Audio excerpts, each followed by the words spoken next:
Hey everybody, it's Chris, M2Go's Rex Dart, and we are back with another installment of Show and Tell, the ongoing audio-video deck tech and replay series that covers the decks of the Legacy Tribal Wars format as they are played every week in the Tribal Apocalypse Player Run event. And this week we have Shamans by pk23. Taking it down and making it to the 5th win for Shamans, so they're no longer eligible in these pure tribal events. They now qualify as a, quote, big shot tribe. And we're going to take a look at some replays here. It's good to have some video content again. Had a couple of weeks off of video content, and I've been starting up my own new article series about Legacy and Classic called Eternal Warrior. Check it out on puremtgo.com if you haven't yet. And let's get to this replay. Here we are against a black-white Clerics deck. And the name is obscured, but I think this is slug360's deck.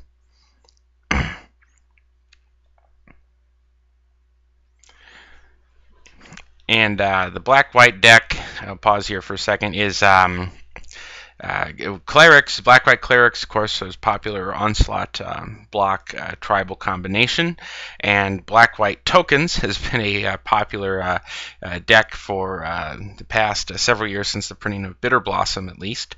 So this is sort of a combining of a couple historical Orzhov archetypes there.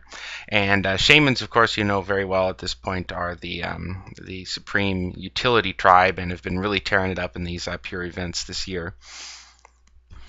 Leading on a Deathrite Shaman is always going to be a pretty bonkers game if he's not immediately killed, and since the removal is not as good in pure tribal, that is not surprising that he lives. Now Mikaeus comes down, and the board position here isn't that bad, although the active Deathrite Shaman is just murder. Of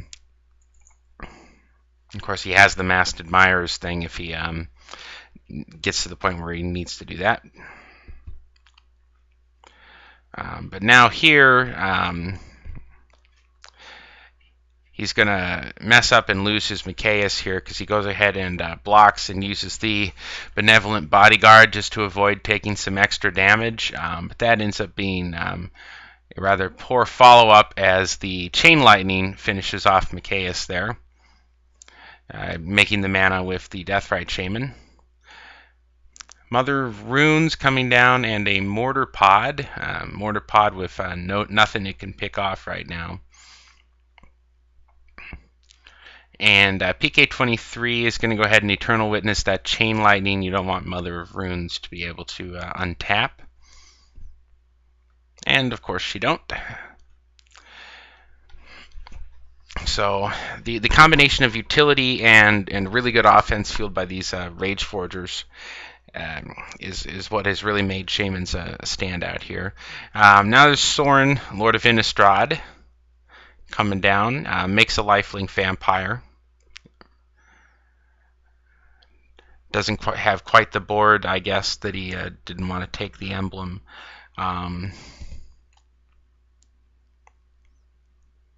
of course, Sorin goes up to 4 with that, but thanks to the second Rage Forger, he manages to attack with 2 creatures and get 4 triggers, enough to redirect all to Sorin and still kill Sorin.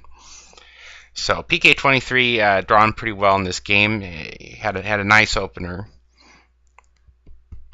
And hey, why not a 3rd Rage Forger? And Slug's going to scoop to that. So anyways, that takes care of that one. And join me in the next video for another replay.